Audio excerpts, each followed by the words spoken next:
ମାଧୁର୍ଯ୍ୟତାକୁ ଅନୁଭବ କରନ୍ତୁ। ଜୟ ଜଗନ୍ନାଥ। ଆଜି ହେଉଛି ପବିତ୍ର ଅକ୍ଷୟ ତୃତୀୟା। ଜଗନ୍ନାଥଙ୍କର ଏକ ଭିନ୍ନ ଧରଣର ଯାତ୍ରା ଅନୁଷ୍ଠିତ ହେବାକୁ ଯାଉଅଛି। ଆସନ୍ତୁ ତା ବିଷୟରେ ଆମେ କିଛିଟା ତଥ୍ୟ ଜାଣିବା। ଖରାଦିନେ ଗ୍ରୀଷ୍ମ ବାଧା ମେଣ୍ଟାଇବା ପାଇଁ ଜଳରେ ଚନ୍ଦନ, କର୍ପୂର, ଅଗୁରୁ ଓ ସୁବାସିତ ପୁଷ୍ପ ମିଶାଇ ଗାଧୋଇବାକୁ ଚନ୍ଦନ ଗାଧୁଆ କୁହାଯାଏ।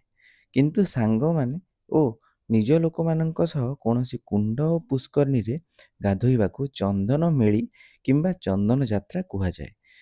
ସ୍ୱୟଂ ଜଗନ୍ନାଥ ମୁରଲୀଧର ମଧୁସୂଦନଙ୍କ ରୂପରେ ସମସ୍ତ ଦେବୀ ଦେବତାଙ୍କ ସହ ବିମାନରେ ଆସି ନରେନ୍ଦ୍ର ପୁଷ୍କରିଣୀରେ ନୌବିହାର କରନ୍ତି ଓ ସୁବାସିତ ଜଳରେ ସ୍ନାନ କରନ୍ତି। ଜଗନ୍ନାଥଙ୍କର ଚନ୍ଦନ ଯାତ୍ରା ଏପ୍ରିଲ 30 ତାରିଖରୁ ଆରମ୍ଭ କରି ମେ 19 ତାରିଖ ପର୍ଯ୍ୟନ୍ତ ପ୍ରତିଦିନ ସନ୍ଧ୍ୟା 5 ଘଟିକା ଠାରୁ ରାତ୍ରି 11 ଘଟିକା ପର୍ଯ୍ୟନ୍ତ ନରେନ୍ଦ୍ର ପୁଷ୍କରିଣୀରେ ଅନୁଷ୍ଠିତ ହେବ। ଏହି ବର୍ଷ ଚନ୍ଦନ ଯାତ୍ରା ନିଶ୍ଚୟ ଦେଖିବାକୁ ଆସନ୍ତୁ ଓ ଜଗନ୍ନାଥ ସଂସ୍କୃତିର ମାଧୁର୍ଯ୍ୟତାକୁ ଅନୁଭବ କରନ୍ତୁ। ଜୟ ଜଗନ୍ନାଥ।